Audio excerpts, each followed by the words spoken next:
जगात जर्मनी, भारतात परभणी, पहा आमचा शेतकरी। माझं नाव भागवत रासवे। मी गेली अनेक वर्ष भाजीपाला शेती करताय। आधी मी गावातच माझा माल विकायचो, पण मेहनतीप्रमाणे पैसा मिळत नव्हता।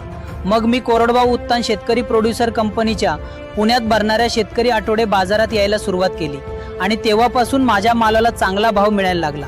सगळ्यात महत्त्वाचं म्हणजे ग्राहकांशी थेट संपर्क झाला। आज माझ्याकडे तुम्ही पाहू शकता गावरान कारले, वालपापडी, गावठी काटेरी वांगी, भुईमुगाच्या शेंगा, दोडका, गवारीच्या शेंगा, शेवग्याच्या शेंगा, भेंडी, डोबळी मिरची, दुधी भोपळा, मिरची असा ताजा आणि पूर्णपणे फ्रेश माल उपलब्ध आहे। शेतकरी बांधवांनो, जर तुमच्याकडेही स्वतःचा शेतीमाल असेल तर तो स्वतः विकायला शिका। शहरात ग्राहक थेट शेतकऱ्याकडून माल घ्यायला तयार आहेत। तुम्हीही तुमचा माल कोरडवाहू कंपनीच्या शेतकरी आठवडे बाजारात आणा आणि तुमच्या मेहनतीला योग्य मोबदला मिळवा। अधिक माहितीसाठी खाली दिलेल्या नंबरवर संपर्क करा।